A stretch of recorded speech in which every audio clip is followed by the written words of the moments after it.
At hindi man lang nila magawa na ikulong si Martin Romualdez dyan sa detention unit ng House of Representatives. Wala. Dahil wala silang sinseridad, pinapakita lang nila sa mga tao na kunwari meron silang ginagawa.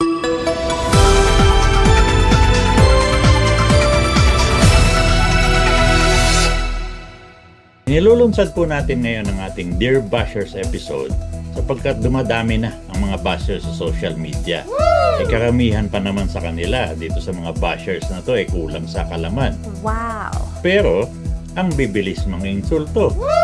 Kawawa naman po yung mga nagsisikap na i-educate ang ating publiko tapos ihaharas lang sila itong mga bashers na to. Wow! Ang layon po natin ay mabawasan kahit papano ang tinatawag nating bad online behavior. Wow! At may tama na din ang mga misinformation at disinformation na ikinakalat ng mga bashers na ito. Wow! Para po sa episode na to, ang tatalakayin natin ay isang post na ating ginawa na naging subject ng bashing. Itong post po na ito ay tungkol sa isang pangungusap ni Vice President Sara Duterte na hinihingi ang detention ni former Speaker Martin Romualdez sa House Detention Unit. Ang tanong natin sa post, anong kaso po ni Romualdez para i-detain siya sa House? Pakinggan po natin muli ang pangungusap ni VP Sara. At hindi man lang nila magawa na ikulong si Martin Romualdez dyan sa detention unit ng House of Representatives. Wala.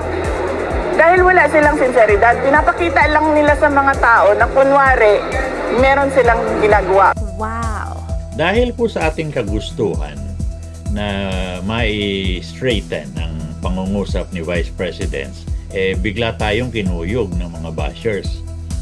Yung atake sa atin ay karamihan nasa Threads na platform. Para po sa inyong kaalaman, nag-i-start pa lang tayo sa Thread platform. Hindi pa nga umaabot ng 100 ang ating followers. Pero gumawa na tayo ng views na umaabot ng hundreds of thousands. Sa totoo lang, sa loob lamang ng isang linggo, ang views natin sa Threads umabot na ng more than 900,000. At libo-libo sa kanila ay galing sa ating mga bashers. Yung mga bashers galit dahil tinanong natin kung bakit i-detain si Martin Romualdez sa House Detention Unit at para sa anong kaso. Wow! Umulan talaga ng pambabatikos at pang-iinsulto sa atin. Ilan sa kanila ito. From Miss Rosalie. Tinanong niya tayo kung saan daw tayong planeta galing at bakit hindi daw natin alam kung ano ang kaso ni Martin Romualdez. Galing naman kay Miss Bell's Dogs. Hala sir, wakagatan-aw sa mga balita.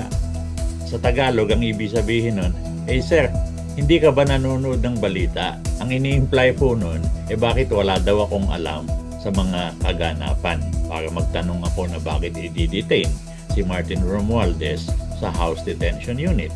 Tulad ng panawagan ni VP Sara. Galing naman kay Miss Lily. Sa anong kaso? Di pag nanakaw, dapat ipinatawag o gisampina na siya sa hearing sa Senado. Tagasang planeta ka ba? Bakit nagtatanong ka pa kung anong kaso ni Martin Romualdez? Dapat nga plunder para Nobel. Dapat kasama si BBM. Wow! Itong mga taong ito na parang bisyo na mang-insulto ng ibang tao ay naniniwala na sapat ang kanilang kaalaman, na parang siguradong sigurado sila sa kanilang nalalaman. Wow! Ang problema, maliwanag na kulang sila sa kaalaman. Woo! Ang una na dapat natin linawin, ang House Detention Unit ay para lamang sa mga resource person na na-cite in contempt sa mga pandinig ng House of Representatives. Wow! Hindi ka pwede magditina ng tao na inaakusahan ng ibang offenses doon sa House Detention Unit. Sana magtanong, si Martin Romualdez ba pwedeng i-detain sa House Detention Unit? Ang sagot dyan ay maliwanag na hindi. Dahil po, si Martin Romualdez ay hindi naging resource person o naging subject ng maski anong contempt order galing sa House. Wow. Pwede niyong itanong, posible ba na si Martin Romualdez ay madetene sa House Detention Unit? Wow. Sagot, malabong malabo. Unang-una, sa tradisyon ng Kongreso, ang mga miyembro ng House ay hindi ginagawang resource person. Maliban na lamang kung sila mismo ay voluntaryong pumayag na sila ay gawing resource person. Wow. Yan po ang dahilan bakit sa Senado, kung saan nandoon si Senator Jinggoy Estrada at Senator Joel Villanueva na akusado dyan sa flood control scam, ay hindi ginagawang resource person. Kasi sila ay miyembro ng Senado. Yan po ang tradisyon. Wow.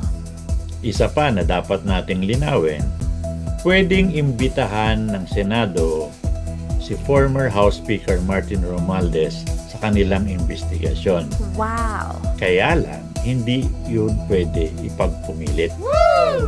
Ang Senado po ay hindi makakapag-issue ng subpoena kay Martin Romualdez taliwas sa pangungusap ng ating basher na si Miss Lily. Ang dahilan po, inter-parliamentary courtesy. Wow. Yan din po ang dahilan bakit ang House Quadcom investigation nung nakarang taon, yung iniimbestigahan nila ang Duterte drug war, hindi nila mapuwersa si Senator Ronald De La Rosa na maging resource person. Dahil po si Senator De La Rosa, si Bato, ay taga-Senado at sila ay taga-House. Umiiral po yung tinatawag na inter-parliamentary courtesy. Wow. Ipagpalagay natin na si Martin Romualdez ay akusado ng corruption. Pwede ba siyang ikulong agad-agad katulad ng sinabi ni Vice President Sara Duterte? Ang sagot po ay hindi. Wow. At ang dahilan, due process. Ito pong due process ay ang parehang dahilan kung bakit si Vice President Sara Duterte ay hanggang ngayon hindi pa nalilitis sa mga bintang ng korupsyon na nakaakibat sa kanyang impeachment case. Para po sa ating mga bashers, hindi po tayo galing sa ibang planeta. Galing po tayo sa practice ng journalism, mostly as news editor sa halos 40 taon, 40 years. Wow. Alam po natin na si Vice Presidente Sara Duterte ay isang abogada.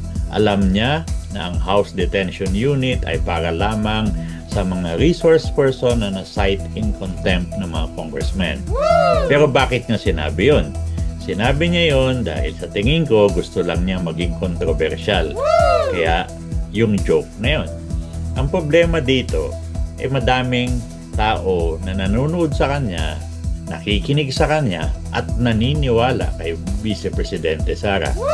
Katulad ng mga bashers na ating binanggit. Kaya po kung pwede tayong humiling sa ating mahal na Vice Presidente, sana po ay bigyan niya ng tamang kaalaman ang kanyang mga followers at mga supporters. Maski sa pagbibiro, sana ang laman nun ay kaalaman. Yun po ay makakabuti sa inyong mga followers at mga supporter, Madam Vice President. At makakabuti din po yan sa ating lipunan at makakabuti yan sa ating bayan. Iba po yung tamang kaalaman. Doon naman po sa ating mga bashers, sila Ma'am Rosalie, si Miss Bells Dogs, si Miss Lily, etc. Kung kayo po ay may ibang nalalaman, taliwas sa inyong nababasa sa mga post, hindi nyo po kailangang mang-insulto agad. Baka mamaya, kayo po ang mali ang nalalaman katulad sa nangyari dito. Kawawa naman po ang naniniwala sa inyo. At hindi nyo nare-realize, kawawa din kayo.